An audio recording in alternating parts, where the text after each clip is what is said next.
lacrosse assistant coach at his alma mater. And Montclair High comes from a terrific family of athletes. His sister Kayla Jenkins was the New Jersey State Girls Soccer Player of the Year and played at the Division I level. Drew pushing the face-off to the corner, and Peru coming up with the ground ball for a moment with Gabriel Vargas, but the ground ball here to Cole Rance. Knocked away Carlos Morabel, one of the two captains for this Peruvian team, and Morabel over near the bench, and the sideline of Bermuda loses it. And Bermuda will have it. The temperatures have started to dip towards the mid-80s, fortunately, for this later afternoon start, and we will get plenty of shade, so it's a decent time to play. This second to last day before the gold medal game comes everybody's way Saturday morning at 10 a.m. So everybody will get a touch here for Bermuda. Peru playing without their captain, James Burleson Porras. Leads them with 15 goals, including 7 in the opening game against Turkey. He's 33 years old, but he went down with a hamstring pull and a busted rib in the opener. Tried to gut through it, but he simply just could not go anymore with all these consecutive days. Jenkins shooting, and we'll get our first flag coming out.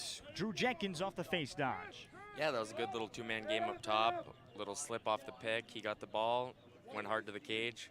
Couldn't get a great shot off, but guy finished his check a little late, and now they're going to go man up and see what they can put together. So it's a 1-minute cross-check against Peru's Chris Davila.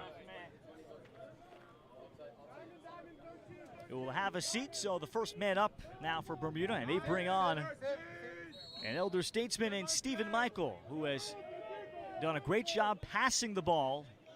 University of Scranton, class of 1992, but still a terrific vision as Armand Wilson. And Michael, one of the founders of this Bermuda team, going back to the first World Championships in 2006, as that pass to the cage was deflected.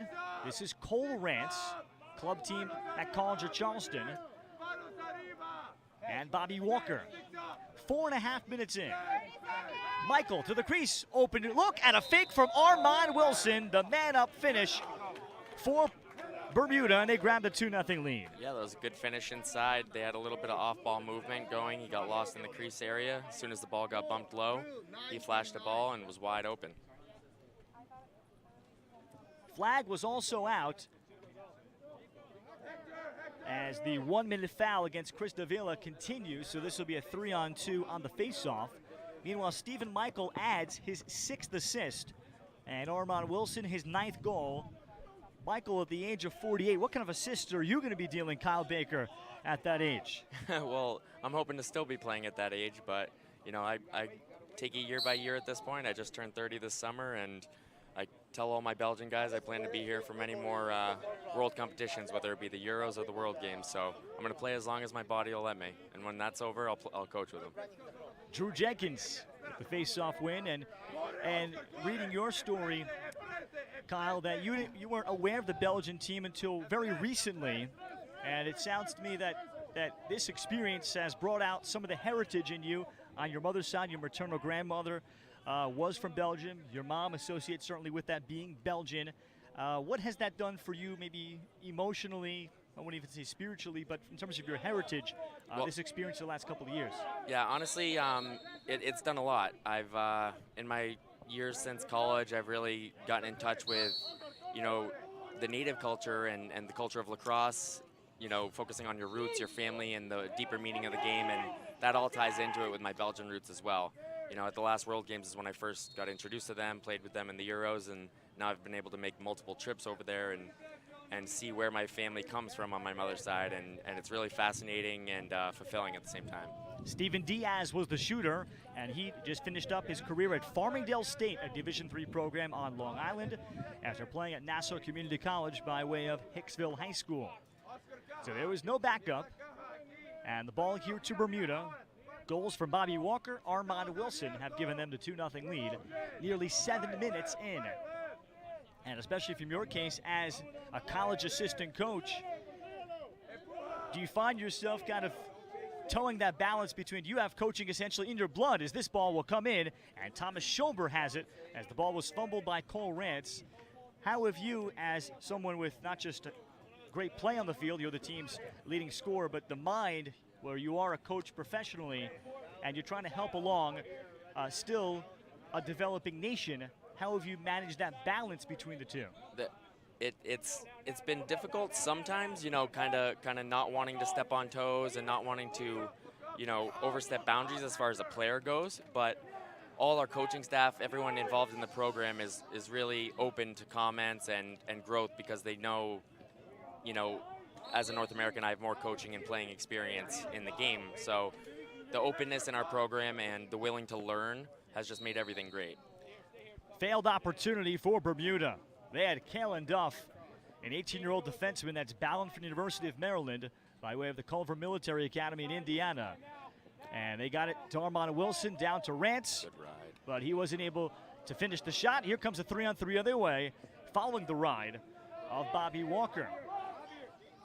And talking to your head coach of Belgium, and just to see the strides that you have made, winning a gutty game this morning against Belgium.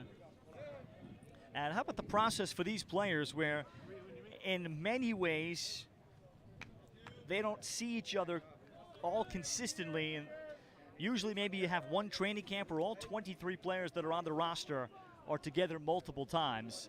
What's that been like in terms of finding cohesion in a hurry? You're in the States, the majority of your Belgian teammates are over there appearing in training camps.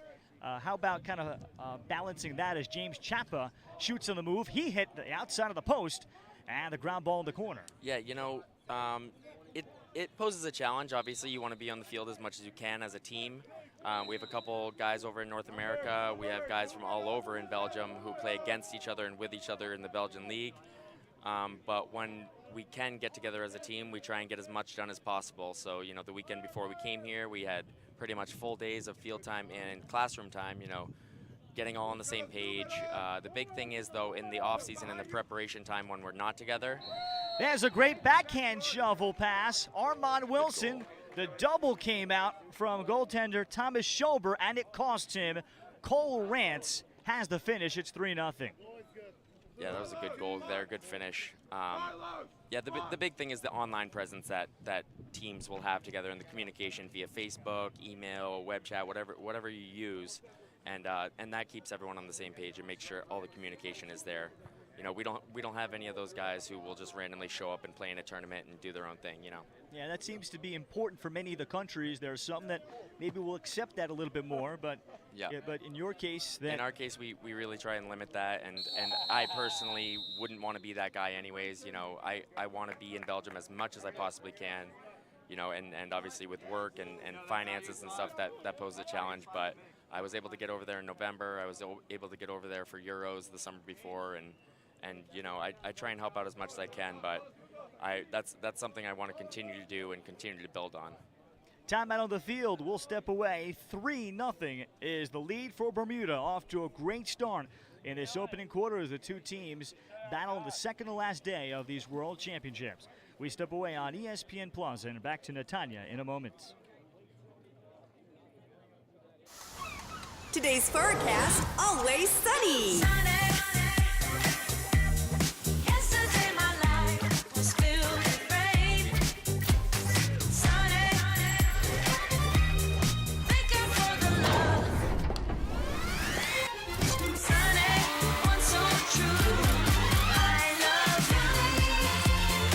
Jerusalem, Tel Aviv, vacation beyond belief. Book your trip now.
We are underway in this one, 3-0 Bermuda. Ralph Bjornchik joined by Belgian attackman Kyle Baker, a product out of Division III Southern Maine, and an assistant coach now at the College of New England, right in the middle of his recruiting period, which I'm sure actually has not stopped with his cell phone.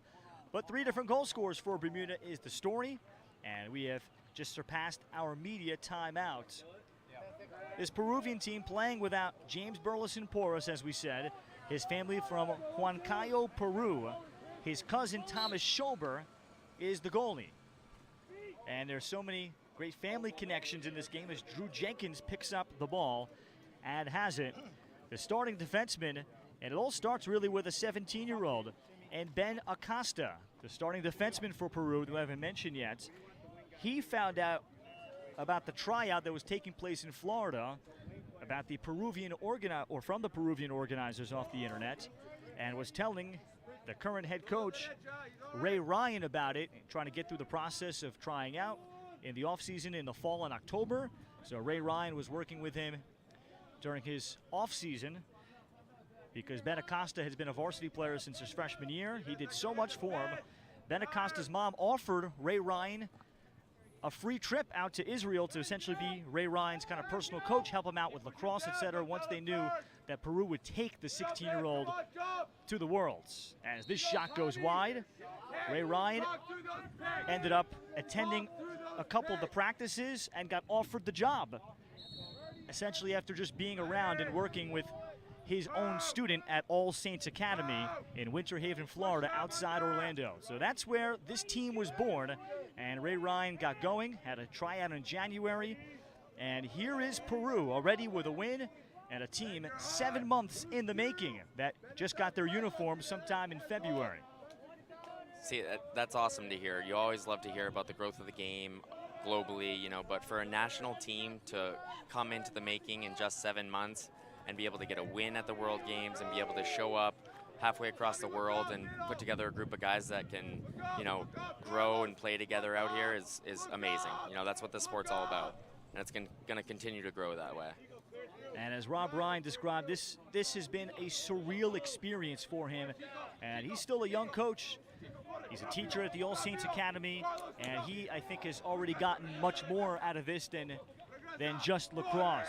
Josiah Grieve, a 3-on-1. Grieve, the terrific pull, got it across. Walker off the fake, and Waffer will stuff it in. Walker, for a moment, paused for a second. Thought he might get in too deep, but he beats Thomas Schober, and it is 4-0 Bermuda. That was a good ride there by Bermuda. They pushed transition, had a 3-on-1 opportunity. Pull looked back door. As a coach myself, you know, it's a little nerve-wracking watching him stand there and throw fakes on the crease. I'd prefer him to get topside, get a little better shooting angle, but ball went in, can't complain about that. So for Bobby Walker, he's got a pair, and we near the 7-minute mark of this opening quarter. Back to the face-off man, and Chris Davila, who played at High Point. He's 25 years old, being one of the captains. 3 years as the primary face-off man for High Point after spending his freshman year at Howard Community College in Maryland, trying to get some attention to make it to college lacrosse. As we get a loose ball push, so here finally is Peru. And Steven Diaz, he'll play some offensive midi with the pole. And Peru, as we said, missing their leading scorer, James Burleson Porras. And tough to happen here as TJ Scalia sees the ball off the side nets. And a ground ball corralled behind here by Peru. And Spencer Kitchen playing on the club team at the University of North Carolina as he makes the turn. He is a Baltimore kid and wants to go into medicine down in Peru and volunteer in hospitals once he graduates in a year. Spencer Kitchen. And he will look to invert. And Kitchen here to the stick of Oscar Sanka, with Peru trying to change up their midfield. Here's Isaiah Arteaga. And Arteaga shooting low to low, and he misses the far cage. It's good for Peru here to get a possession. They played a lot of D this game already, and they missed the cage a couple times, but they've been able to back it up, and they're having a good offensive possession here. So it is Kitchen.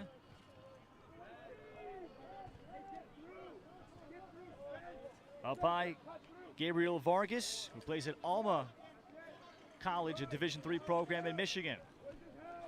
As Vargas got the attention from Jenkins. They feed the crease, and here holding the ball sternly is Jose Gomez out of Slingerland's New York upstate.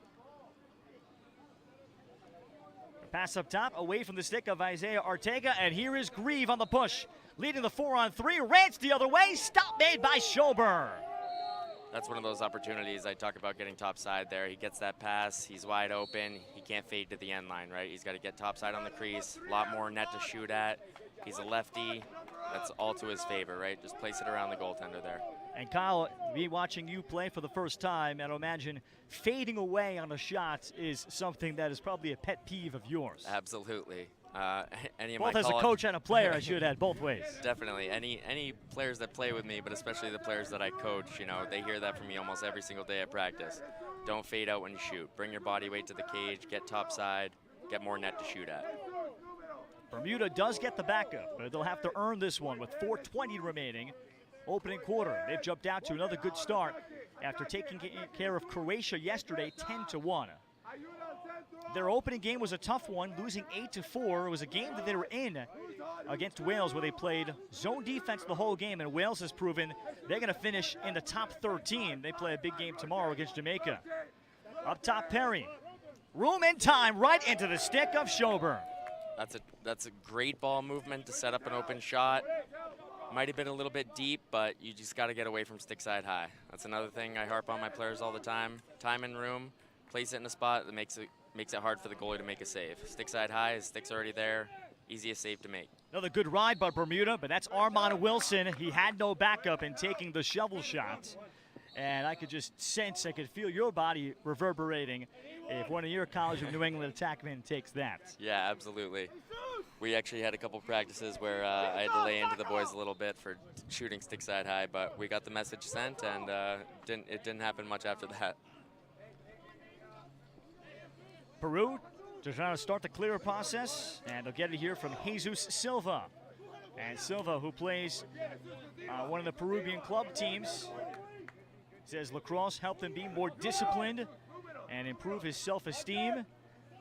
The chemistry that Coach Ray Ryan said, it was great. Our bus rides are fantastic between the American players and the native Peruvians. And he has some players that come from very underprivileged situations that have picked up lacrosse. Many of them have picked up second jobs and made tremendous sacrifices where he's heard it.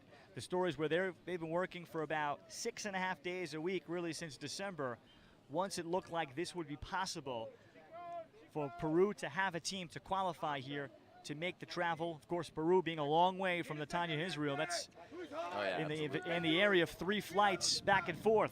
Skip pass, room and time. Walker, kind of the crow hop, cost him a bit. The shot low.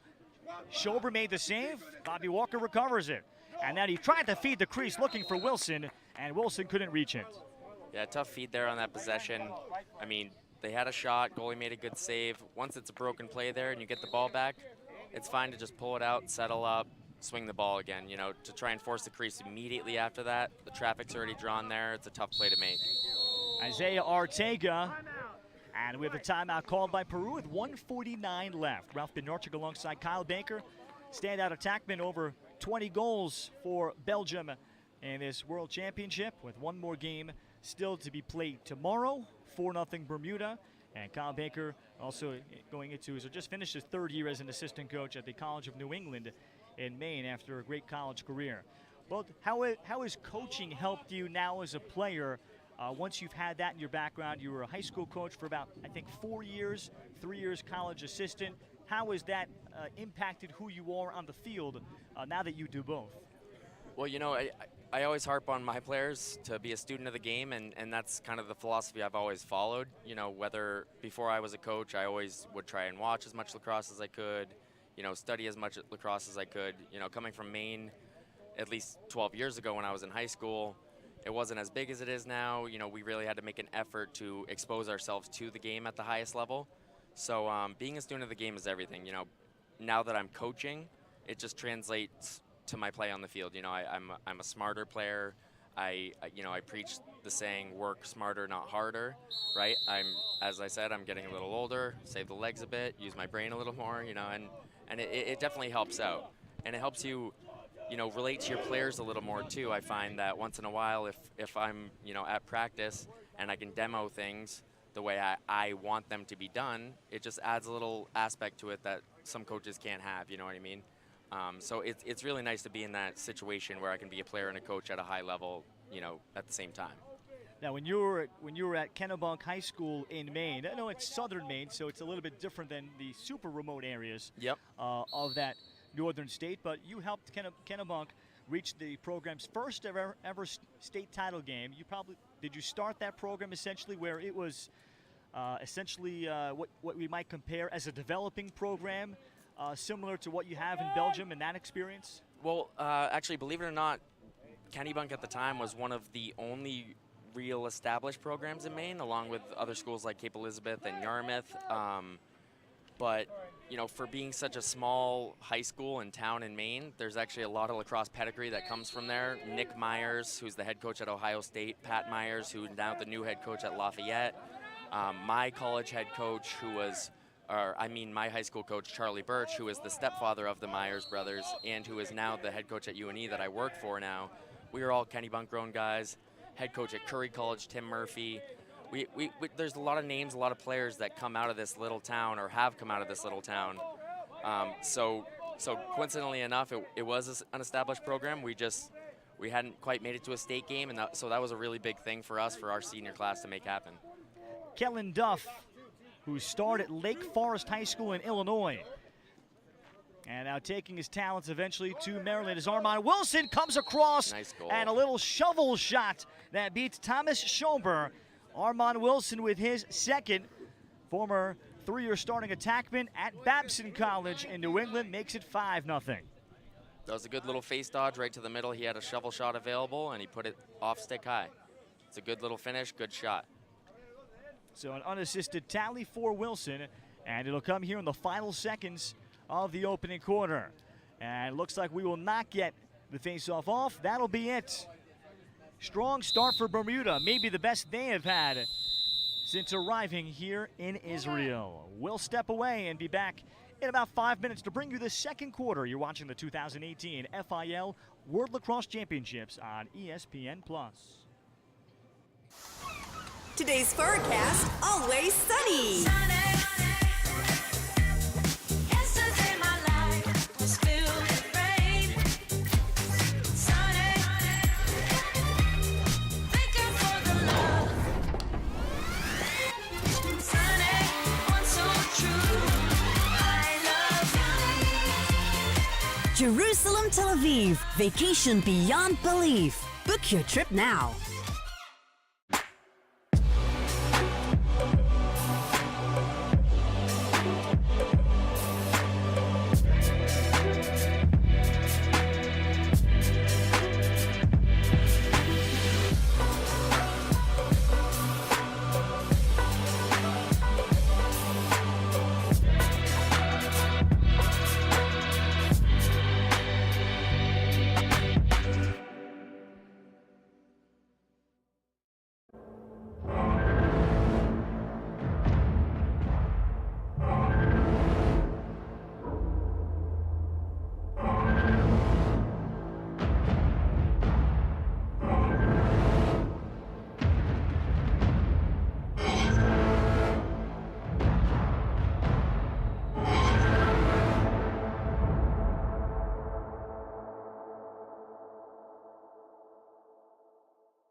back ahead of the second quarter here with Bermuda leading Peru 5-0 from the 2018 FIL World Lacrosse Championships.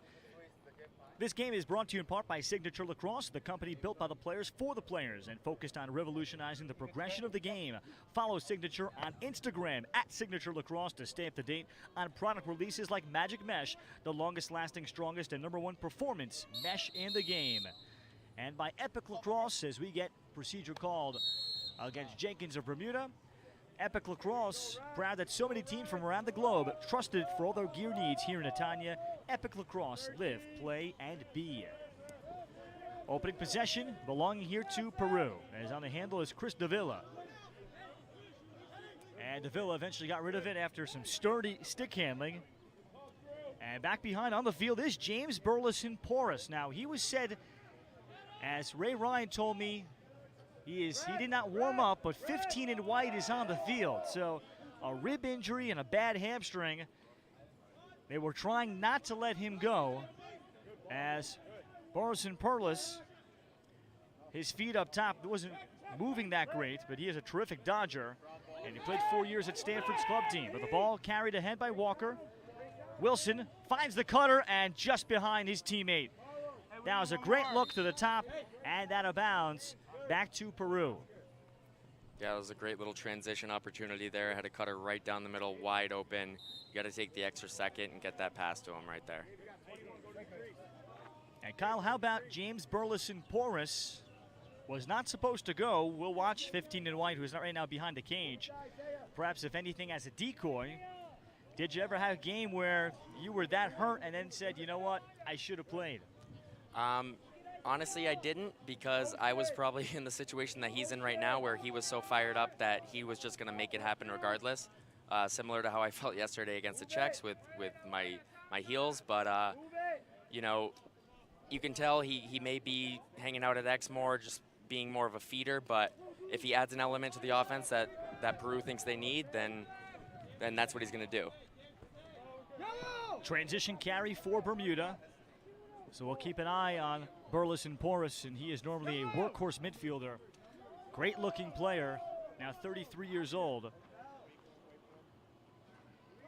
As Cole Rance out here to Drew Jenkins as the shadows start to creep across midfield in this late afternoon in Netanya, Israel, located just off the northeast coast, off the Dead Sea. I've compared it to being the Fort Lauderdale of Israel. Tremendous beach resort location. Yeah, the weather feels like it, definitely. Yeah, the humidity too. Absolutely. Jenkins, the hitch to the right. Quick double team comes from the short stick D midi. Jenkins shooting, and the shot wide. Great shake from Drew Jenkins. That's a great read dodge to get his hands free. He's just, again, got to take one extra second, get that shot off. Kyle, how long, if you have, how long did it take you to adjust to the heat? Some players have talked about that. How has that affected you? I've adjusted. You know, the big thing for me was just to cut down my warm-up a little bit. I realized in the first couple games I was going through our full warm-up and really gassing myself early. Just being smarter about my body was a big thing. You know, in Belgium right now, where I was 5 days before this, it was just as hot. And back home in Maine, believe it or not, it was hot like this for a week or two before that too. So. What month was that? Yeah, it was end of June. It got pretty warm there. But, you know, I'm not complaining, because in the winter, we get the exact opposite. Oh, boy. And as I understand, is you are working in the family business, being a contractor, so those are probably some cold days and a lot of busted pipes. Oh, yeah. Strictly from the cold. That can't be easy. No. Being a self-employed plumbing contractor, you know, it's always nice to make your own hours, but when you get a call late at night in the middle of the winter and you have to get out the door, those aren't the most fun times. And I imagine those calls are probably on the regular, right? As Burleson Porras just lost it, and he's quickly, you can see he's trying to gut it out there. Maybe that ball coming from the shadows to the sunlight affected him, but it's a Peruvian turnover. Yeah, we're going to see right now how his legs are treating him on this ride, if he can, you know, stay with this midi a little bit, or no, okay. You know, he's probably saving himself, but like I said, he adds an element to the offense that Peru thinks they need, and if he can help them by having his presence out there, then he's going to do what he needs to do to help his team. We're going to get an offsides flag against Peru as the attackman stepped across. So here comes a man up for Bermuda in a moment. And on the drive, this is Tucker Moore shooting. He hits the pipe off the bounce. And Bermuda will go man up as Peru with Wilber Alakamake being the one that went offside. Someone will serve the foul, and the first man up for Bermuda. Coach Ray Ryan of this Peruvian team talked about how game experience is so hard to replicate from that sense. What have you seen from your Belgian teammates that are essentially the same boat? The game situations that unless you're playing in all the Euros and everything together, that some of the more advanced teams may have an edge from that sense. Well, it absolutely has to do with how long the game has been around and what level of play you're playing in your home country. You know, the Belgian league has grown so much. It was first established in the early 2000s, but at the same time, you know, it's still new compared to a lot of countries around the world. So there's a level of play that players get used to, and you know, game senses that they get used to, and I hate to say it, but what we would consider in North America bad habits that they get used to, that at the next level, when we play the higher level teams, those are things that they need to adjust, right? And it only happens with experience, and every World Games, every Euros, every tournament from here is where we build that experience. Great feed, but Burleson Porras could not finish the shot. He gets the ball here. He had a slam dunk that somehow careened off of TJ Scalia, the 18-year-old netminder from the state of Connecticut for Bermuda. So Peru has been leveling this game ever since the tough start. And it remains 5-0 Bermuda. Scalia up with the ball and ahead for Liam Rance. And Liam Rance will gather it. And we'll turn back as the sun is kind of set here in Netanya, so we can have a cooler finish as we near 13 minutes to go in this first half. We remain at 5-0 Bermuda. Cole Rance on the turn, shooting for the wide corner, and maybe getting a little piece of that is Thomas Schober on the shot. Yeah, that was a good take. He turned the corner, got top side, just missed his mark. Now Cole Rance shooting on the shot blocked, taking the pain of that shot. Number 17 is Jesus Silva, who plays defense and is a native Peruvian. Little behind the back opportunity there. Good save by the goalie. I'm not sure he saw it coming, but he made the stop. That's all that matters in the stats, right? Yep. Fancy look on the quick restart. Schober making the save. Now Thomas Schober is the younger cousin of James Burleson Porras. James is 33, Thomas is 28, and says this is a dream come true to play with his cousin on the world stage. As James explained to me on the field before the game that he always looked at Thomas more like his younger brother. And it was James that gave Thomas Schober his first ever lacrosse stick. And now one is in the midfield, the other is the starting goalie playing in the World Championships in Israel. A loose ground ball, and it's picked up and a push here from Bermuda.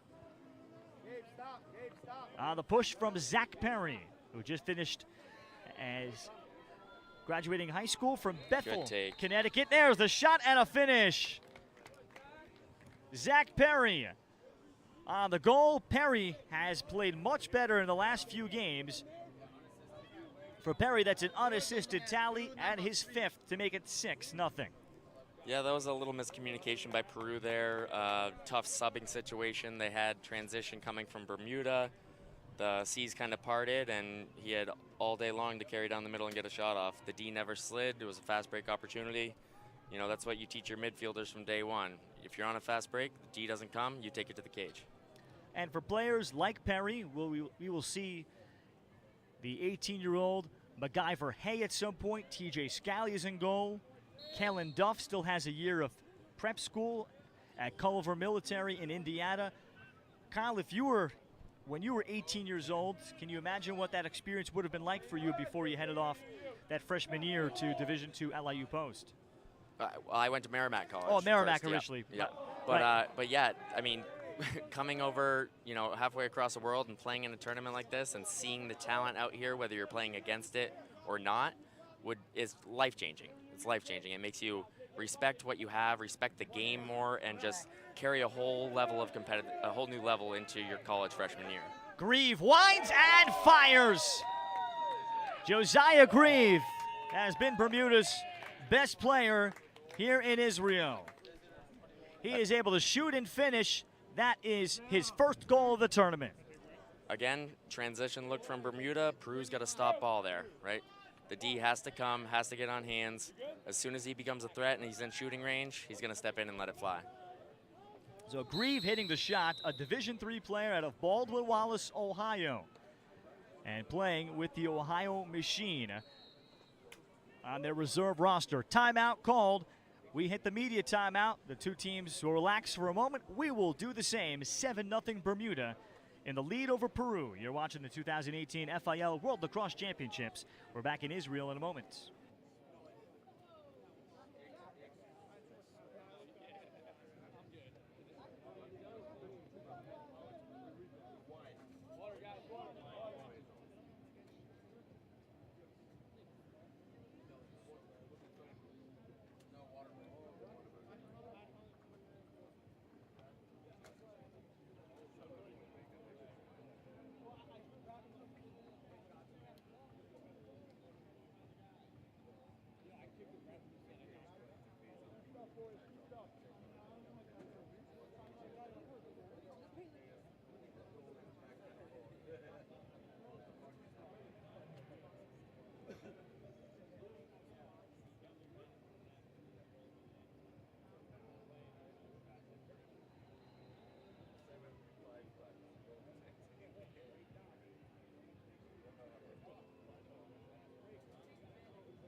We're midway through the second quarter. Ralph Bednarczyk with Belgian star attackman Kyle Baker, who is here playing for Belgium and also a college assistant coach at the College of New England. We remind you that Trusted Choice is the official insurance partner of the 2018 FIL World Lacrosse Championships. Protect what matters most. Go to trustedchoice.com to find a local agent today. Off the face-off victory by Davila of Peru. They've had success there, and Davila has also scored 8 goals in this tournament, so he has been given the freedom to score by head coach Ray Ryan into shoots.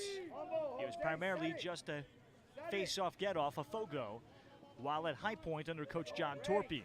And a ground ball Jose Gomez was crunched into, and Josiah Grieve comes up with another ground ball. Another transition opportunity here. Jenkins leading the 4-on-3, approaching the point man. What a great move, and Jenkins scores! Well, a no-look to fake out the charging point defender. That normally does not happen. 8-0 Bermuda. Yeah, that was a good opportunity. At least Peru got upfield this time to try and stop ball. He just had a good move, beat that point defenseman. They didn't have a second slide, and he was able to finish there. But I'm happy to see that Peru made that step upfield, which they didn't on the last two. So right there, they're making progress, and definitely talked about that on the sideline. Drew Jenkins had 3 goals yesterday against Croatia, and that is his 9th. He's second on the team to Bobby Walker, who is now up to 14. And Armand Wilson, check that, has 9. Make that 10 at this moment. Face-off win by Davila, and he will bounce it here to the wing. The handle from Steven Diaz. And Diaz will leave it for attackman Isaiah Artiega. This is the inaugural Peruvian national team. Bermuda's first trip came back in 2006. Artiega has the D-midi and just loses it. The pickup by Tucker Moore. More transition for Bermuda. Cole Rance, Wilson, the cutter, younger brother Liam Rance, diving through, could not finish. Wilson again, backside, Stephen Michael off the fake, and the score. Good initial save there. Another great transition look for Bermuda. Goalie made the save. That rebound's either got to be controlled by him or the D's got to clear that crease and try and fight for that ground ball there. Made it too easy for Bermuda to come up with it and find a backdoor look for an easy goal. So for Stephen Michael, that is his 4th goal to go along with 5 assists. And again, he is the elder statesman in his upper 40s and still playing very well. We've seen his passing be very important.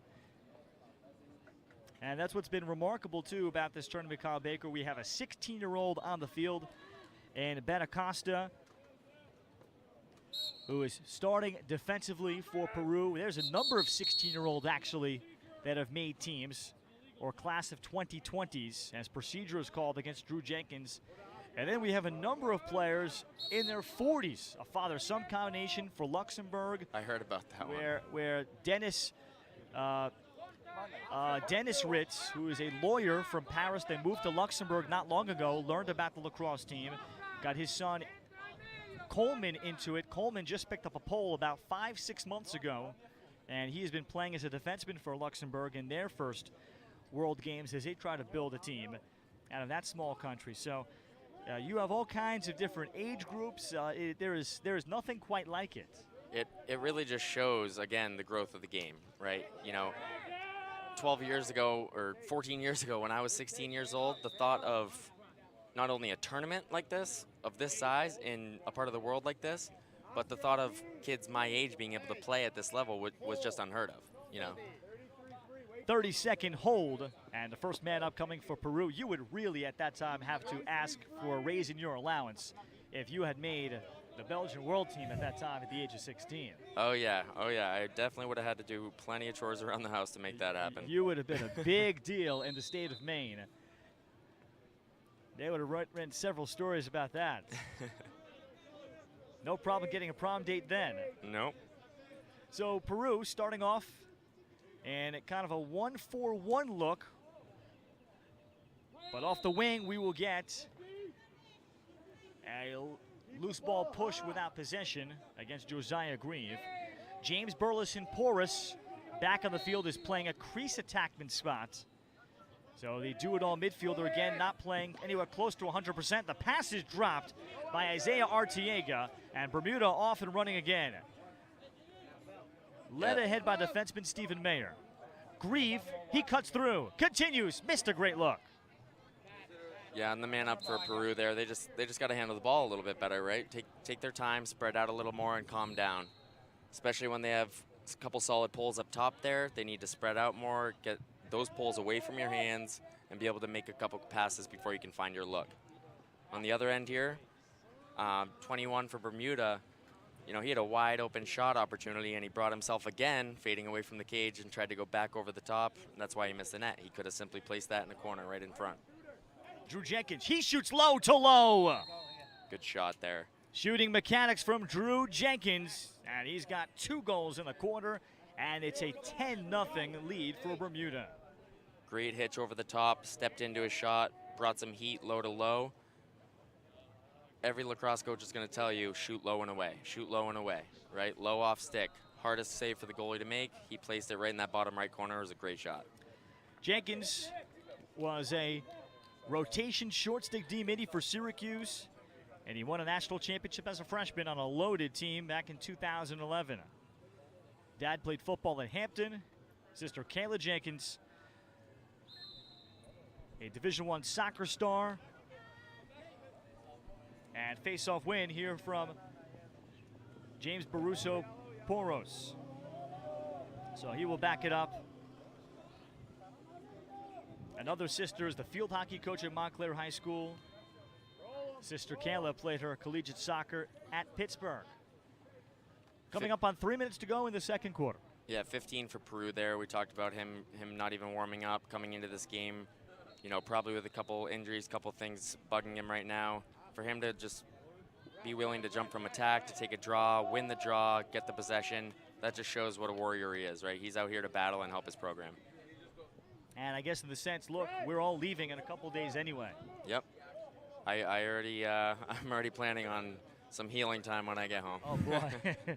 I guess you may not be picking up the phone, but I don't know if there'll be any busted pipes when you go back to Maine. No, we're a little quieter in the summertime, but I do have a newborn son that I came over here and left with the wife, so I'm excited to get back to him and help out around the house again. But you know, that stuff is more fulfilling than anything. I could still heal with him.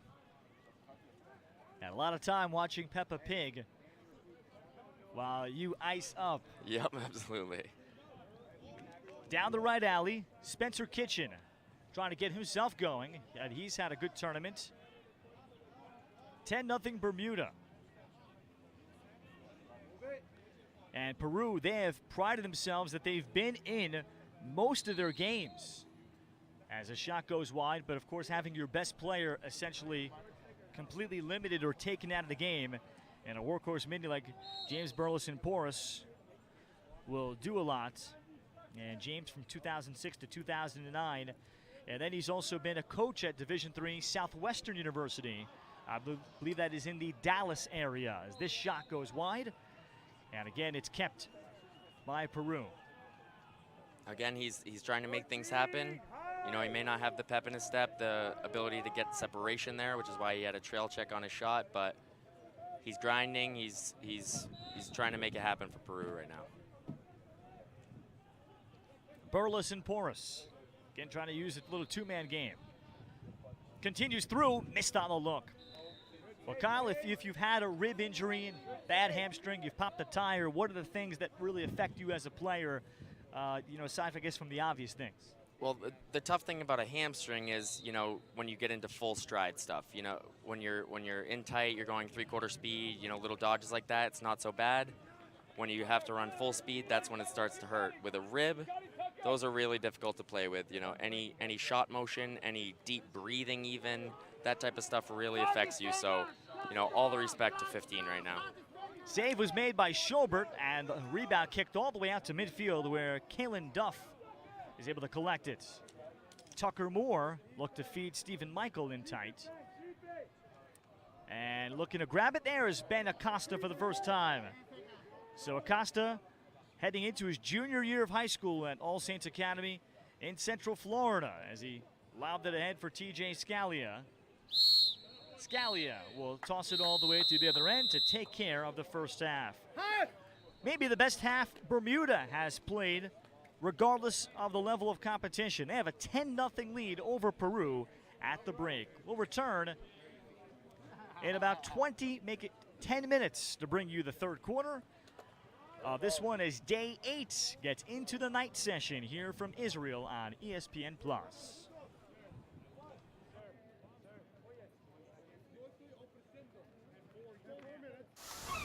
Today's forecast, always sunny. Yesterday my life was filled with rain. Sunny, thinking for the love. Sunny, one so true. I love you. Jerusalem, Tel Aviv, vacation beyond belief. Book your trip now.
Hi?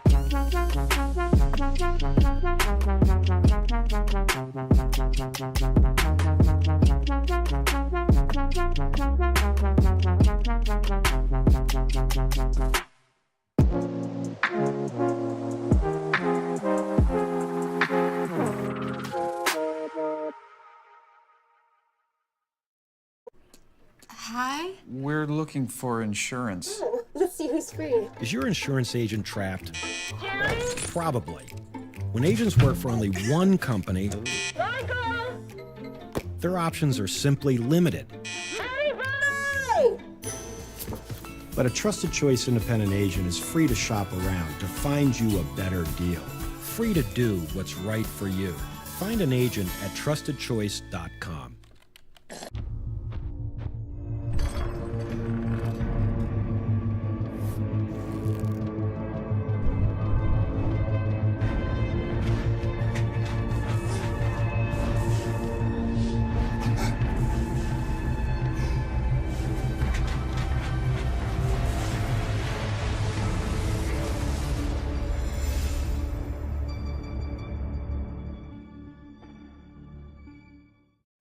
For over 30 years, Cascade has been the most trusted helmet in lacrosse. Introducing the Cascade S. Cascade, passion to protect. Jordan Wolf won't pan out. Joe Walters is overrated. Joey Sankey won't make it at the next level. Fire!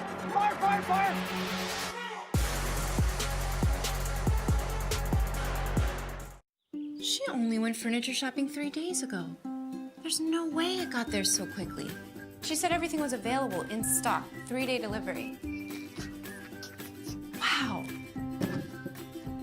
Why didn't we get that? Ever wonder if there's a better way to shop for furniture? Raymore and Flanagan. But I think it should go Bigger over selection. there. Oh, gentlemen. Better service. Yeah. Guaranteed delivery in 3 days or less. Raymore and Flanagan. Delivering a better experience. No way your furniture's here already. Raymore and Flanagan, 3-day delivery. Do not mention delivery. Ever wonder if there's a better way to shop for furniture? Let me show you. Wow. Raymore and Flanagan. Have my new living room. Bigger selection. That is beautiful. Better service. Come together, right? No. Guaranteed delivery in 3 days or less. Isn't it great? That's what I needed. Awesome. Where'd you say she got her furniture from? Raymore and Flanagan. Delivering a better experience. Today's forecast, always sunny. Yesterday my life was filled with rain. Sunny, thank you for the love. Sunny, one so true. I love you. Jerusalem, Tel Aviv, vacation beyond belief. Book your trip now.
Hi? We're looking for insurance. Let's see who's free. Is your insurance agent trapped? Probably. When agents work for only one company, their options are simply limited. But a Trusted Choice independent agent is free to shop around to find you a better deal. Free to do what's right for you. Find an agent at trustedchoice.com.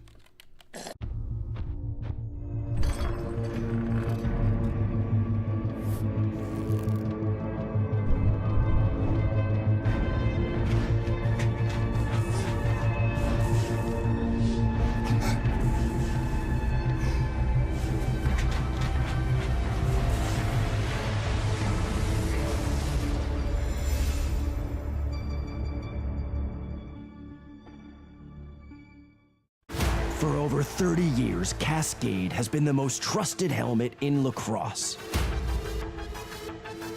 Introducing the Cascade S. Cascade, passion to protect.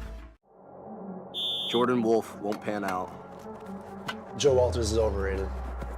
Joey Sankey won't make it at the next level.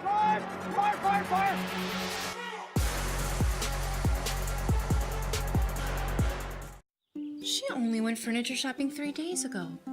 There's no way it got there so quickly. She said everything was available in stock, 3-day delivery.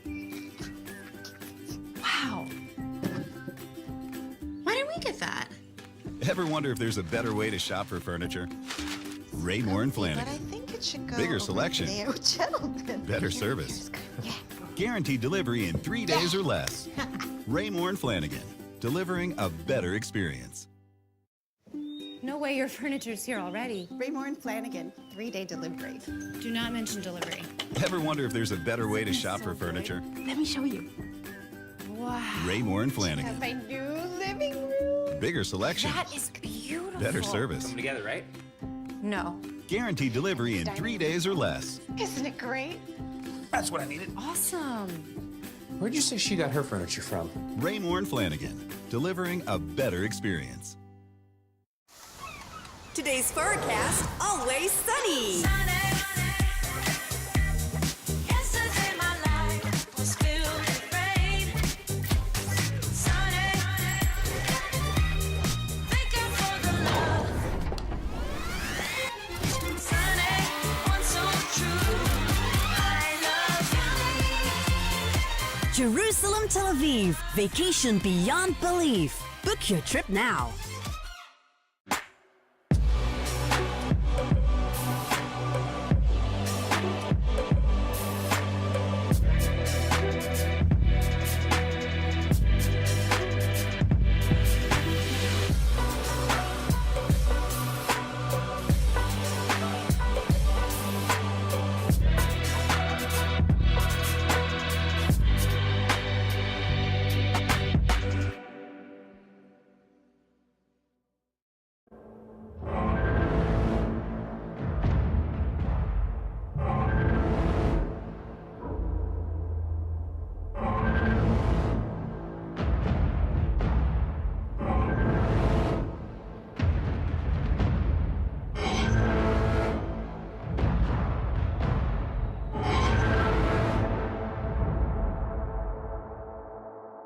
Wonderful campus with a lot of fields and facilities for this 46-team tournament. I'm Ralph Bednarchik, joined by Belgian leading scorer and attackman Kyle Baker. Here is our guest analyst and a coach at the College of New England up in Maine. University. Oh, University. Yeah.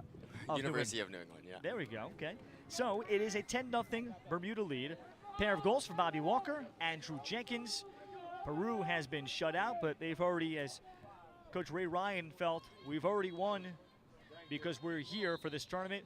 They've picked up a victory over Turkey, and they've been competitive in most of their other games. 17-4 against Jamaica. They were within 3 at the end of the first quarter, so in this one, they trailed 5-0 after 1, 10-0 here at the half, and Bermuda in the teal on white opens up with possession, and they'll go through TJ Scalia.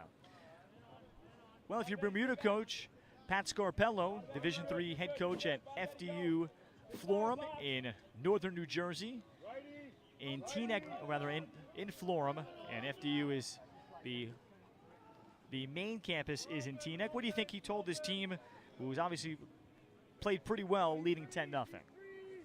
You know, personally as a coach, I never like to tell my teams to take their foot off the pedal, you know, especially as early as halftime. So they're probably just going to take a little more time on their possessions like they are right now, take a little more care of the ball, but they're still going to go to the cage. They're still going to find their looks, right? Later in the game, you get to a point where, you know, if it does keep on spreading out score-wise, then you respect the team by letting your foot off the gas a bit. But you want to help your team as well. And if you just tell them to completely stop shooting or stop playing offense, then you're not helping either team, right? So they're probably going to run their plays, play a little calmer, find better looks, but I see them still playing their game. So Bermuda with possession, and they do slow things down. For the first time, they bring on what we'd say is the founder of this Bermuda team, number 30, 49-year-old Andy Sousey, who lived and spent 16 years in Bermuda as a personal trainer, but played lacrosse at New England College, not to be confused by New England University. Save inside as Sousey is denied on the doorstep. It was tossed ahead. So it's little things like that you know, a mindset like slowing it down can create. You know, he got a pass knock. The guy up top got a pass knocked down because he was flat-footed, you know, making a casual pass, and then guy caught it wide open on the crease, and you could see he almost took a little bit off the shot and just ended up putting it right in the goalie's stick, right? So you still need that game-time competitor mentality. Transition for Bermuda, and Peru able to get back in the hole.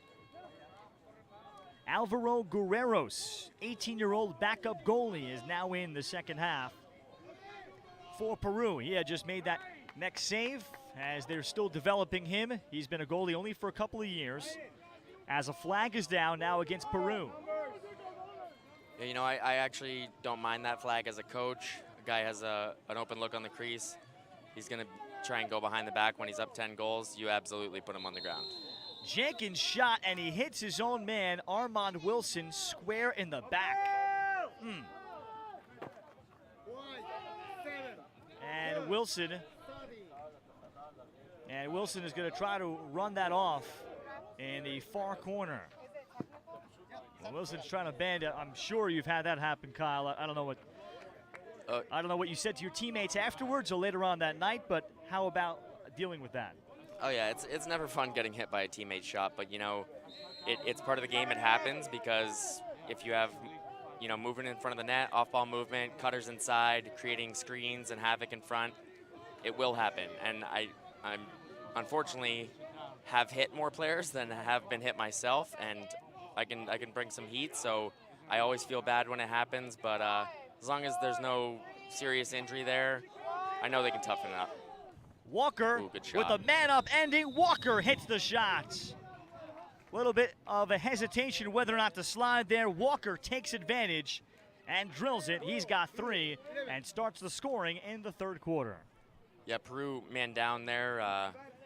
Couple easy passes for Bermuda. Opened up a step-down shot from the top right corner. They just have to go. You have to go to ball, and you have to rotate on defense. Obviously, they either have to come from the low defenseman or the adjacent defenseman up top. But whichever way they decide, they just have to rotate and force Bermuda to move the ball and not have an easy time in room from 10 yards out. On the other side of things, though, great shot, step down, stuck it, top right, off stick high. Third goal for Walker, who has shot the ball much better since the opening part of this tournament. Chris Davila on the right and Drew Jenkins on the left for Bermuda as they meet again in the X. 5 minutes into the third. Behind us, a great game with Canada and the Iroquois Nation playing a semifinal. As Kyle and I will catch the rest of that following this one. There's games all around, 6 total fields playing, and certainly the fields have taken a pounding as they've put on the sprinkler systems just to try to keep them at least growing, but you can see the piles, or at least the divots in some areas. 4 games a night as well that these grass fields have had to absorb. So here's James Burleson-Porras, who did not play in the first quarter, but came on, and he is playing not close to 100% as Oscar Sanka, number 12 in white, gives it to him. Mayer goal line extended. And Burleson Porras taking a couple jabs against those ribs. Burleson Porras, and he's going to draw a flag. Then the shot from the outside, and a bouncer goes in. Chris Davila. Great mechanics to finish that. 11-1. 15 in white there. You know, he's doing his job. He's battling again. He's hurt. He was able to draw a flag by initiating some contact, and then he drew enough attention for Bermuda to ball watch a little bit. Opened up 3 there for a step down. Great over-the-top bounce shot right up in the top of the net there. Was going to be a hold against Stephen Mayer, but the 30-second foul is waved off. So it'll stand, and Peru is on the board. The fewest goals Peru has been held to so far in this tournament was 4 against Jamaica and Denmark, but they were within 2 to start the fourth quarter against Denmark as that game opened up in the final period. So they've been right there, but today clearly affected by their best player being severely limited as procedure called against Jenkins. So Chris Davila continues to do the job solidly in the X. Sweeping across Peru as Spencer Kitchen taking the shot. This is off cage. The race to the sideline from Hector Rashard. And Rashard, 24 years old, grew up playing the sport in Germany. That was a good take there, good save by the goalie, but the hustle play to get the ball back was huge. Davila.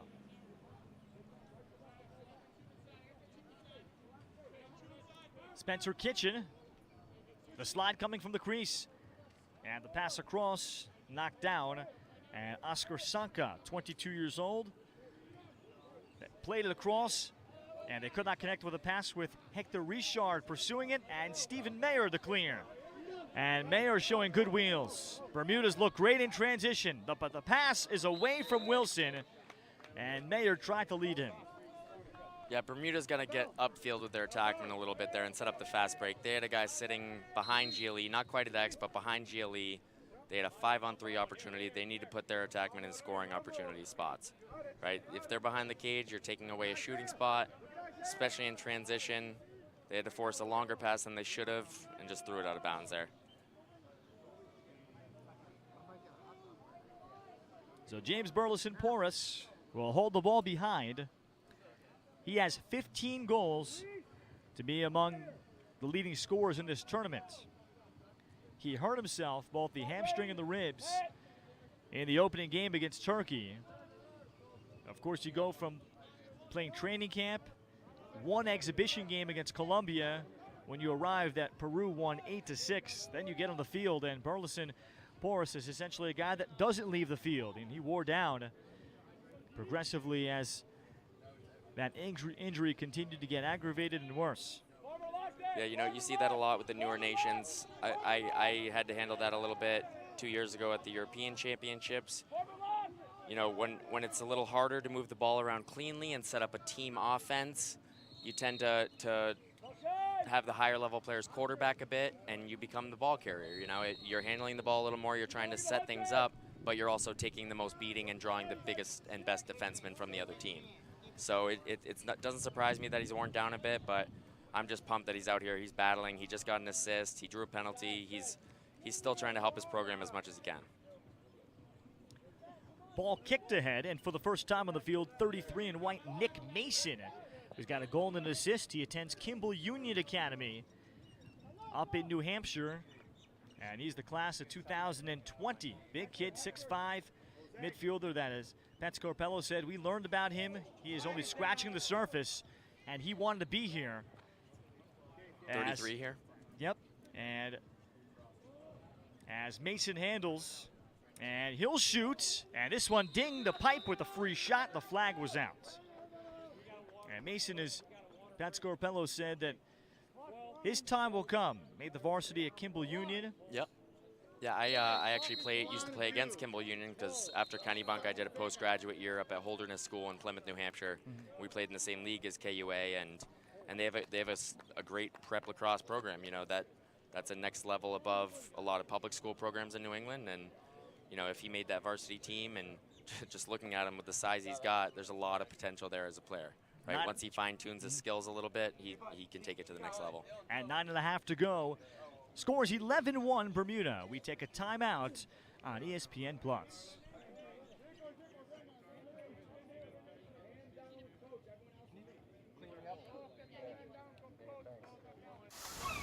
Today's forecast, always sunny. Yesterday my life was filled with rain. Sunny, thinking for the love. Sunny, one so true. I love you. Jerusalem, Tel Aviv. Vacation beyond belief. Book your trip now.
Hey, Steven! Turtle! All right, guys.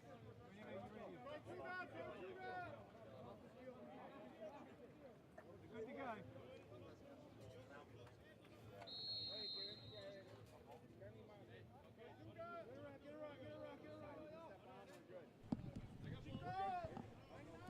So with about 9:25 to go in the third quarter, it is 11-1 Bermuda in day 8 of the World Lacrosse Championships. Bermuda here with a man up. Out of the timeout is Andy Susi here on the right wing. Bermuda will love to get him a goal. Stephen Michael at the top in the final seconds of the 30-second call. Michael approaching, and James Chappa will save it as the ball bounced up along the sideline. So Chappa retreats, and he looks to sweep it across. Chappa, who played club ball at the College of Charleston. So we are all even. 8:45 to go, and Stephen Michael having the ball up top in the left-hand portion of your screen. And 14 still loves the game. He is in the Scranton Hall of Fame. And an interception here by Benjamin Acosta. And the teenager led the break. He made the varsity at All Saints Academy in the 8th grade. Small school in Winter Haven, Florida. So they took him. He's already played against much older competition relative to his age, but this is something different. A fading away shot, and it was blocked. The follow-up opportunity, and I think it got through on Scalia. Ground ball picked up by Mayer of Bermuda, and they'll look for the clear. Good rebound, good reshot. You know, for him to handle his own rebound right there and get another shot opportunity is huge. Just got to focus on placing that a little better. You know, he's just blindly ripping at the cage there and making the goalie make easy body saves. On the other end before that, though, it's a tough little flip play to try and make happen, especially when you're not on the same page, and made it easy for Acosta to come up with that ball. Good pass across field to midfielder Gabriel Vargas. And Vargas from the state of Florida, playing D3 ball in the state of Michigan. Diaz fed the crease, turning, and for a slam dunk. Nice kind of fake shot and feed from Steven Diaz. He hits Spencer Kitchen on the doorstep, and it's 11-2. That's a good look off for a feed in the crease, right? He steps in, he gets that defenseman's attention to him, opens up that crease guy even more. He turned around, had a bit of a crease crank, which we like to call it, where he just, ripped the ball, but it went in. Can't really miss the 6x6 from that close, so good look, good finish, goal for Peru. That's awesome. Now we're showing some fight, we're showing some heart. Keep it up. Third assist of this tournament for Diaz, who's from the hotbed of Long Island, and the 5th goal for Spencer Kitchen. His full name, Spencer Thomas Kitchen Rojo.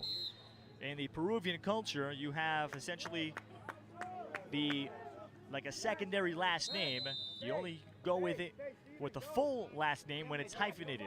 So it's a little bit, that's a South American feel that you'll see many of the countries have, such as watching the World Cup in soccer. And Uruguay is an example too, a country close to there. As a ground ball from Gabriel Vargas, and he got it outside to Chris Davila. 6:05 remaining in the 3rd quarter, and Peru now with consecutive possessions. Diaz will try to dodge with the long pole, and then flips the pass. Kyle, how is your handling with a long stick? I actually have had to play pole a few times in my career. When I first transferred up to University of Southern Maine, we weren't so deep at the defensive position, and I mentioned to coach one practice I was willing to help out, played well enough that I ended up starting half a season at close defense. Wow. But Who knew? That it comes from, I was a midfielder, starting my career primarily focused on hockey at that time. So, I was playing a lot of defense at midfield and put a pole in my hand, and I was able to wield it pretty well from the hockey background and having decent stick skills anyways. So, but it only makes you a better player. I always tell my players, play everywhere, right? You see the young kids either want to play all attack or be the goal scorer or whatever, play midfield, play attack, play defense, jump in the cage if you want. The more you play all over the field, the better all-around player you become. Quick restart from up top, and backup belongs here for the man up for Peru, as J.J. Sauer, short stick D-mini for Bermuda, took the penalty. Sauer played at Darien High School, lives in Manhattan, and he also played on this Bermudan team in 2014. 11-2 Bermuda. 4:40 left, 3rd quarter. I like that Peru is spreading out a little bit more on man up here. A tough pass there. They threw the ball away, but just from their last man up, they seem to be more spread, get away from those deep holes a little bit more to at least get the ball moving a little bit. That's a step in the right direction.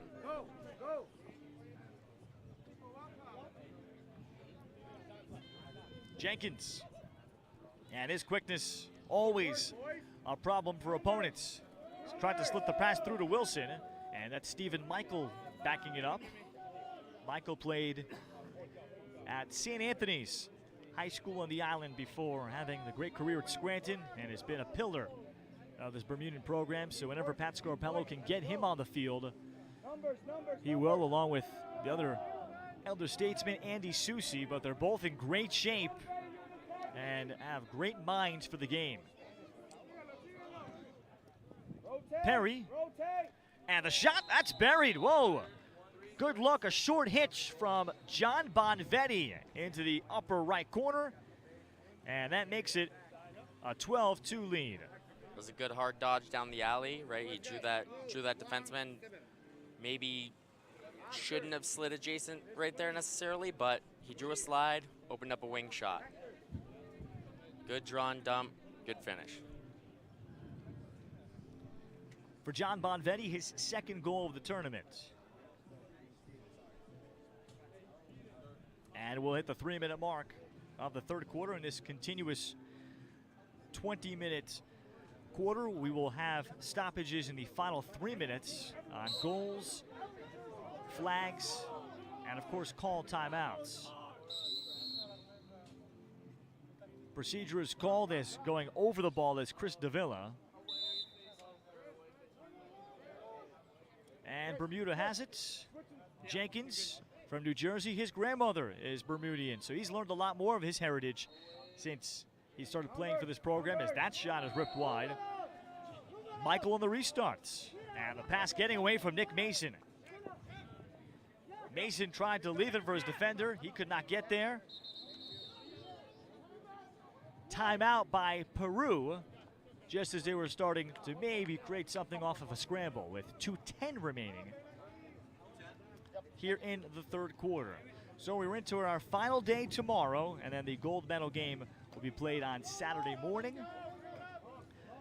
And when you look at these two teams, the 46 teams may be the last time we will see this. We'll have qualifying tournaments. Certainly the European Championships, as the more I've researched things, Kyle, are something else. Clearly that is such a battle, and I'm curious to see how the FIL will balance out all the teams that will make it, because clearly there is a, in terms of from qualifying from a section, Europe just has probably more teams outside, let's say, of Canada and US. They have the most teams. How they will separate that to make sure a program like Belgium still has a chance to qualify. Yeah, I mean, that's one thing that we've talked about, you know, behind the scenes a bit, and we're still, the FIL is still, you know, working through as far as the number of European teams and which regional qualifiers will be qualifiers for Worlds, et cetera, because we have teams all over the globe now. But, you know, you can't think too much about it. You just have to go into the tournament knowing this is a qualifying tournament. We need to do as best as we possibly can. Once you have a number in mind, you know, decided by the FIL, it makes things a little easier as far as goal setting goes. But, you know, like I said, we're just trying to get better every single tournament. For this tournament, you know, we came in a tough pool with the Czechs and the Philippines. So after going 0-2 in pool play, it's really hard to get a higher ranking on that. So right from the get-go after that, you know, we're thinking, what's the next World's going to be? It's cut down to top 30. We set that as a goal. Now tomorrow we're able to play for the 29th place, and that is our goal, right? Get under that 30 number. And you guys battle Spain tomorrow morning, if I'm... Argentina. It is Argentina, that's Yep. correct, right? So Steven Diaz here back behind. Diaz now playing with a short stick and getting some offensive midi time. Diaz to pick it up, but he is a long pole at Division III Farmingdale State. He was crunched, and the flag is out against Bermuda. And let's see who's going to head off. 1 minute illegal body check. And this gets J.J. Sauer back into the box. And in terms of the officiating, clearly it is different from what you're used to in college. How was your adjustment? You know, did it take you 5-10 games to really figure out what is or what isn't? Well, that's the thing. International rules have a lot of small rules that we don't play or coach in the NCAA. So that alone is a bit of adjustment. But also, you know, the level of play, as it lowers, more things are called. So, you know, depending on where you play or what you're used to, things that are not a penalty are called a penalty. Things that maybe should be are missed sometimes. So, you know, they're getting better with each tournament. Pause the thought. That's a good feed from behind from Gabriel Vargas, and Chris Davila has his second goal, and it's 12-3. Yeah, back to the reffing. You know, as a coach, all we really demand is consistency. You know, whether it's going to be a game where you do call everything, or it's going to be a game where you let the boys play a little more. We just ask for consistency. You know, if you're a ref and you're actually playing part in determining a game, then you're doing your job wrong, in my opinion. And in addition to the officials making the calls, there are so many officials that are here learning. It's almost like an assembly line of handing things, one signal to the next signal to the next signal to the scores table to get as many people involved in the chain. And they can go back and teach all the signals to those youth officials and down the line. 12-3 as we go to the fourth quarter. Bermuda in firm command. We're back to finish this one up on ESPN+. Today's forecast, always sunny. Yesterday my life was filled with rain. Sunny.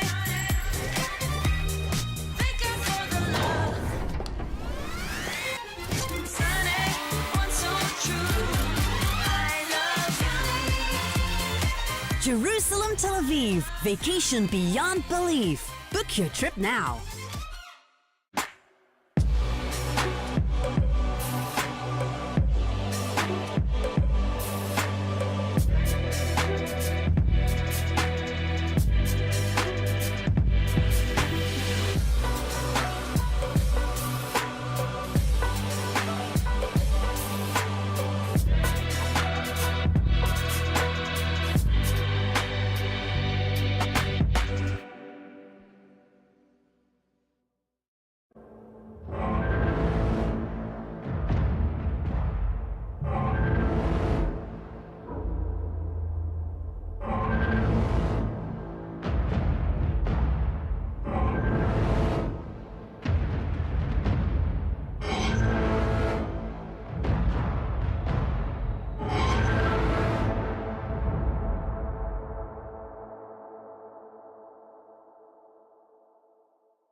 About to start the fourth quarter, reminding you that tonight's game and all these games on ESPN Plus has been brought to you by Quorum Watches. Since 1955, they've adopted creativity and boldness as their guiding principles. Quorum, they're the official timekeepers of these 2018 FIL World Championships. And to learn more about Quorum Watches, find them at Quorum, that's CORUM-watches.com. Quick shot on the move by Chris Davila, but he did not have backup as the fourth quarter is underway with Bermuda in firm control at 12-3. They did lead this game 5-0 after one and 10-0 at the half. Perhaps the best quarter, best half regardless of competition that Bermuda has played in this tournament. As Liam Rance transitions, Rance right now attending the College of Charleston too, that's been very popular, that has a lot of club players, with the island of Bermuda located about 150 miles off the coast of North Carolina. And of course a beautiful island that Pat Scorpello, Andy Susi, the player who's handling the ball right here, who spent 16 years opening up a gym there, worked as a personal trainer, met his wife down there, and now he is a high school coach in the Massachusetts region and working in a gym, doing personal fitness there too, but still has great ties to the island. They go back often, drop off sticks, do a lot of clinics for grammar school players and below that. Gym teachers love them, as Pat Scorpello said, because the kids get preoccupied by what is this new game that they introduce to several schools at a time during these trips. Feet in tight, the fake, and the shot could not be finished by Rance as he was falling away from Cage. Michael, the feed, looking for Susi. And eventually the pickup here from Benjamin Acosta. Pass away from Oscar Sanka. And Bermuda scraps for the ground ball. Instead, Kellen Duff will come up with it. That's another opportunity there Bermuda had with a wide open look right in front of the crease. And, you know, as I say to my players all the time, you have to bury that. That you're standing on the crease 1 yard out, you have a 6x6 to look at, it's got to be a goal. You got to find net. Susi getting some more time here during this run. Also, Kellen Duff remains in. Jenkins able to split the double, but then lost it. Took it into some traffic. Ground ball picked up by Carlos Morabel, one of the captains who played for the Maryland Shamrocks club program and club ball for VCU, who does not have a team yet, but they do have a women's team at the Division I level and could be a program on the horizon. Gabriel Vargas with the first 3 minutes gone of the fourth quarter. And Bermuda in command. The skip pass, Diaz. Thought about the left hand. Back to the outside it came, and that shot ripped past TJ Scalia from Gabriel Vargas. And we have the flag out. We'll get a 30-second call against Bermuda. That's a good look there to get a shot. You know, flags down. It's pretty much a free possession. In FIL rules, you can't really possess for too long. You have to go to the cage, but not a bad take there. He might have been a bit deep. What I would say, you know, put that on the ground, right? This ground's a little inconsistent. It's really hard. It bounces very high. Put that on the ground. It makes it a difficult save for the goalie to make. Yeah, it is quite fascinating, Kyle. When you look at that, you are used to coaching in colleges and playing in college where you have the free shot, and this one rattling the pipe behind Scalia. The net seemed to move, and the pickup here from MacGyver Hay. Yeah, that hit the crossbar hard. And Hay will leave it for Drew Jenkins. And that is also open to interpretation, as we've discovered, following the flag down. In the United States, you're accustomed to potentially holding a ball for an extra 30, 45 seconds, looking for a great shot. In this case, the officials will blow it dead if you've essentially stalled it for a moment and stopped proceeding forward. Exactly.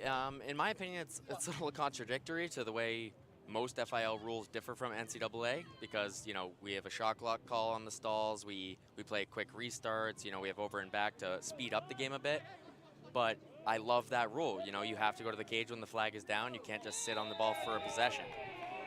On the drive, this is Tucker Moore, a graduate from Williams College, where he played on the club team there at that prestigious university in Massachusetts. So it's 13-3. And Bermuda pushes the lead back to 10 again.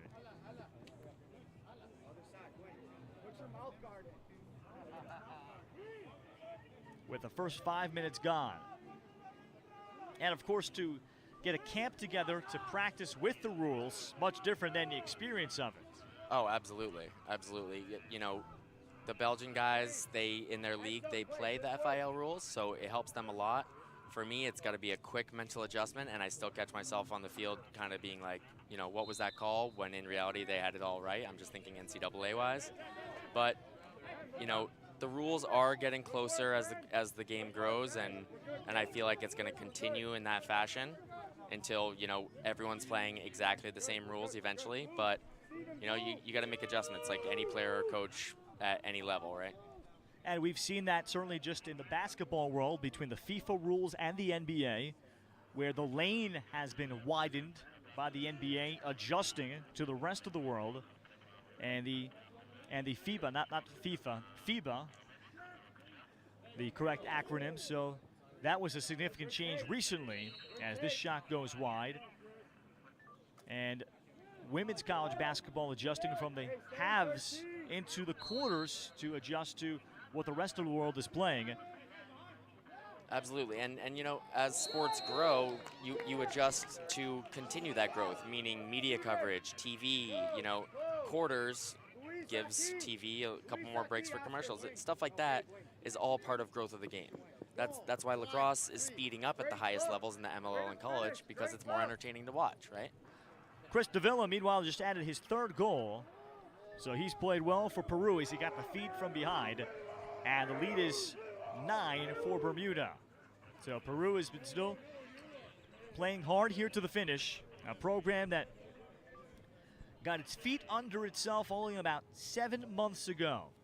And this team was together for the first time only about 10 days ago. But the surreal experience head coach Raymond Ryan talks about. And Ray, who is a Central New Yorker, and just gushing about this opportunity he has had. It's a Central Florida academy that he works at, All Saints Academy, out of Corcoran High School in the Syracuse region. And he played a year at Post before 3 years at SUNY Geneseo. His brother Sean is a coach too. So truly an educator. But this is one of the ultimate undertakings. They're trying to bring a group of men from various backgrounds and economic and social circumstances together. Yeah. Chapa leaned on by the teenager Acosta. And the pass deflected. I think Chapa was looking for something different. over to Bonvetti, and the ball will belong to Peru. Yeah, that just has to do with moving your feet there. He's just got to pop out a little bit more, get his hands a little more free, and help his teammate out by giving him a better target. Right, also on the passing standpoint, you see that's happening, you maybe don't make that pass. You maybe continue on and make the one more down to the guy behind GLE. Bermuda's going to double the ball in the corner. And midfielder Gabriel Vargas will try to get a clear. But he'll make the safe pass right over the top. And they'll play it through the goalkeeper as he fired it into Jesus Silva. Acosta. Down the line, he got the pass for Oscar Sanka. Sanka was the first Peruvian to score in a game. He will always have that honor in the World Championships, at least for this country. As Cole Rance had the box stick fake, and we'll bring it back out as we near the media timeout. And the pass intercepted there by Oscar Sanka before he has the knockdown. Well, 12 and wide. What a great story that Raymond Ryan, his coach, told me, is this shot by Chapa goes wide and out of bounds.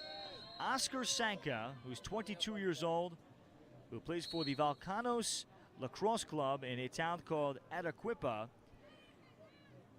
Coach Ryan has a Yankee hat, and Oscar asked him about it, and Coach Ryan says, here, why don't you have it? He knew he came from maybe not the best circumstances, and Oscar's, his eyes just lit up. He had never even had that kind of object. He's always known of the New York Yankees, etc. And Oscar said, wow, I am so honored to wear this Yankee hat. And Coach Ray Ryan said, well, it's yours. You mean it's yours to keep, not just to wear today. And Oscar was blown away that, has a Yankee hat. And he told Coach, I'm going to go out and score. And in the next game, he went out and did. And it was a remarkable case where he scored a pair of goals. I think it was against Italy in their 13-7 loss. That's just an awesome story to hear, especially with these programs that do have people from all different, walks of life, and to see the game itself bring them together and bring the growth, not only of the sport, but just as people, human beings, bringing them together from all different areas, different backgrounds, different economic statuses, to all be together wearing the same jersey on the same field, playing against another nation halfway across the world. It's really it's touching to see what can happen through sport. What a great celebration. 13-4 Bermuda. We take a quick timeout and bring back the finish of this one on ESPN+.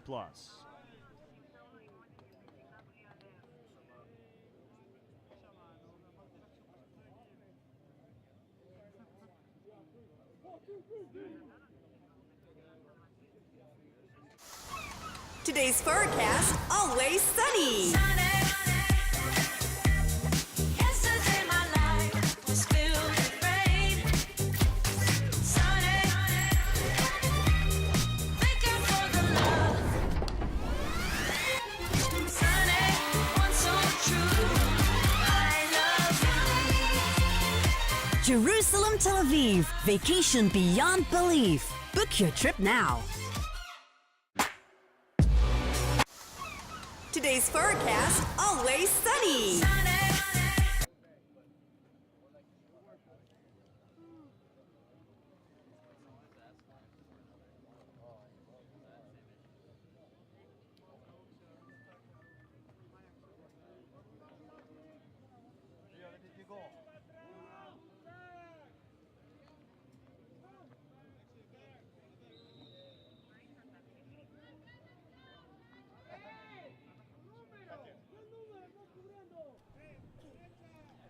Bermuda to try to wrap this one up with another 9.5 to go as they seek another victory.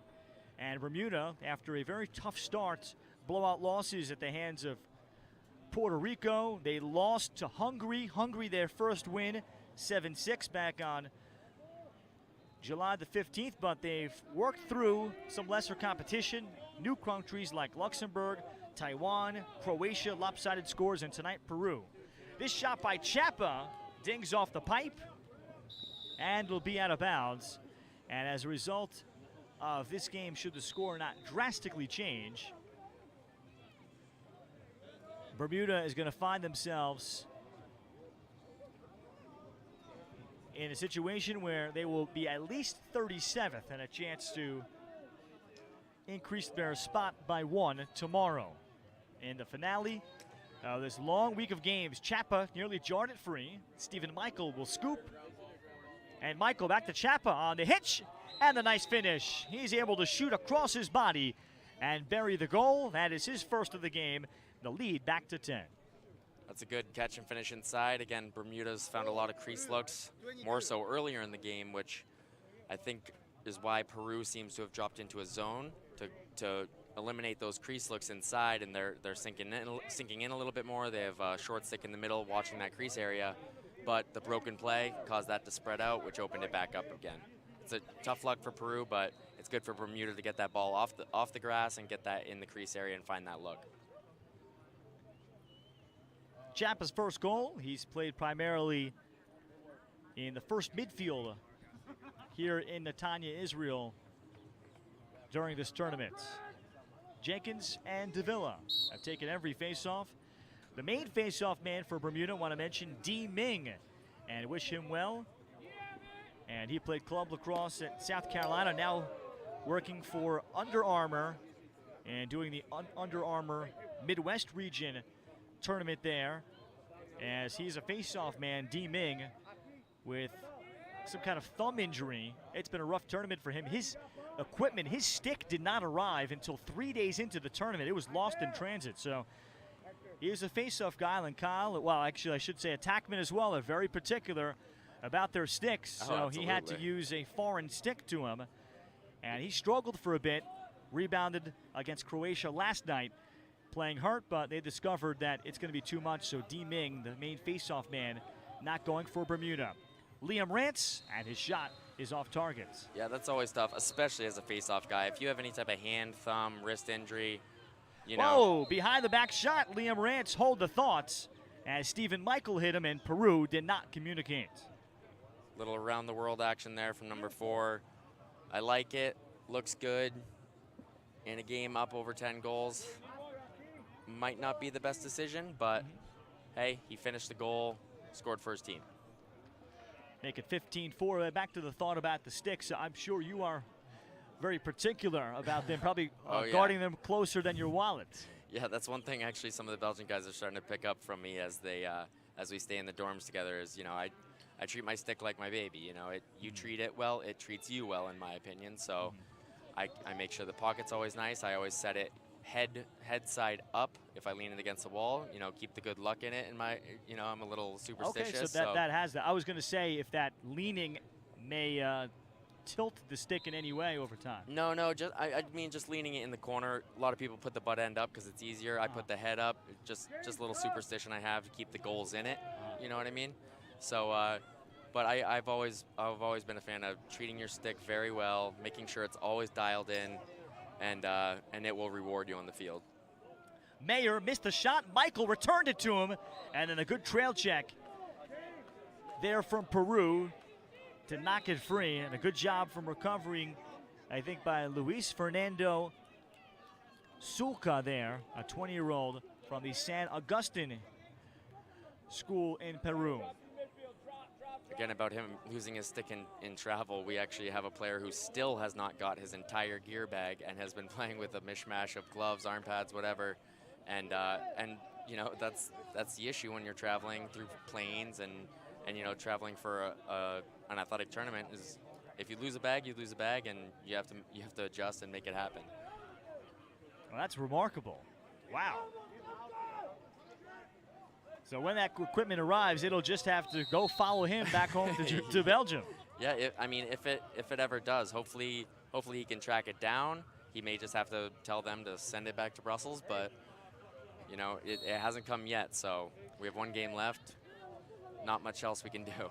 Yeah, how many lost and found lacrosse bags do you think are at random airports around the world?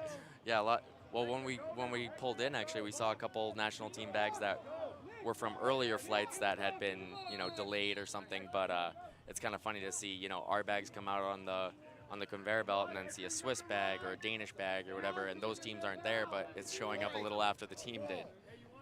Wow. We have an offside call against Peru, so a man upcoming for Bermuda with 3:40 to go. And Kyle, as you watch these teams that you've faced, and I've gotten a sense that even though some of the players are older, such as Klaus Hauer, 31-year-old attackman of Austria. Yep.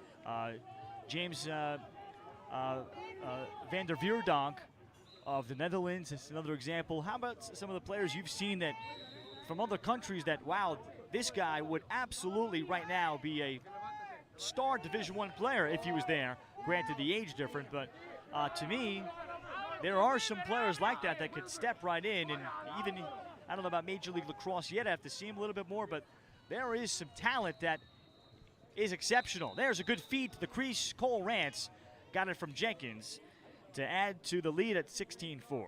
Yeah, absolutely. I mean, it again ties into the growth of the game. You're seeing nations that you wouldn't really expect. You know, everyone knows that the Canadians, the Iroquois, and U.S. are filled with professional athletes. You know, they're professional lacrosse players. But you're also seeing these national teams from all over the world come up with some really, really talented players. And some, it's because they're a pedigreed nation and they've built that homegrown talent. Some, you know, maybe imports or expats that are playing for a different nation. But the growth of the game is really creating, you know, a more and more level playing field when it comes to the level of talent, you know, and it's really cool to see that, especially when, you know, you've never heard of the guy or never expected a certain country to have this stud on the team, and you see it on the field, and it just shows that, like, you know, it's all over the place now.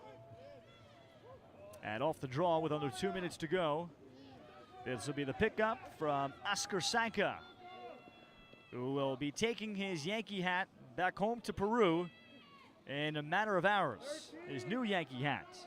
Ahead of Juan Pablo Arapa on the field for the first time, 13 in white. As Bermuda led this game 10-0 at the break. They put on the brakes a bit, but Peru has played hard throughout as they'll take this one into their finale to close off a first of many. A victory, a first tournament, and a first 7 months as a program that officially got going truly in January.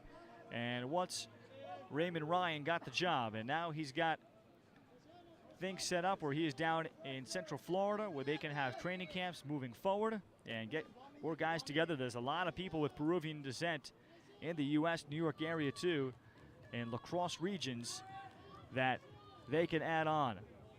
Have you seen anybody that you said, wow, you know what, if this guy was on my team, you know, back when, or this guy clearly could have played Division I most very recently? Have you seen that yet from some of the foreign players, some of the foreign-born players? You see it. You see glimpses of it. You don't, you know, it's so competitive in the States with NCAA that, you know, I may see a guy who can shoot at the NCAA level, or a guy who can win ground balls or face-offs at the D1 level, you know, but to find that full, complete athlete, it's tough if they haven't been playing the game since they were a little kid and just born in it and grew up in it, you know. And that is finally happening in some countries, but, you know, we haven't seen much of it in teams we played other than the Philippines. You know, they have some American-born players who played, obviously their goalie, Dan Morris, he won a national championship for Maryland last year. You know, some really high-level players that have been there and are doing it, but like I said, you're seeing more and more each year, more and more every tournament. So it'll get there. Lacrosse is in its infancy compared to other sports on a global scale, you know. Peru's infancy continues into tomorrow. Bermuda 16-4 tonight over Peru. That's the final. Great balanced scoring throughout. For Bermuda, they got the early goals from Armand Wilson and Bobby Walker before they exited. Drew Jenkins had a terrific game. He handled all the face-offs. Chris Davila, 3 goals to lead Peru out of their 4. That'll do it. Kyle Baker, it's been a pleasure. My name is Ralph Bednarczyk. We say so long and good night from Netanya, Israel. Bermuda all over Peru.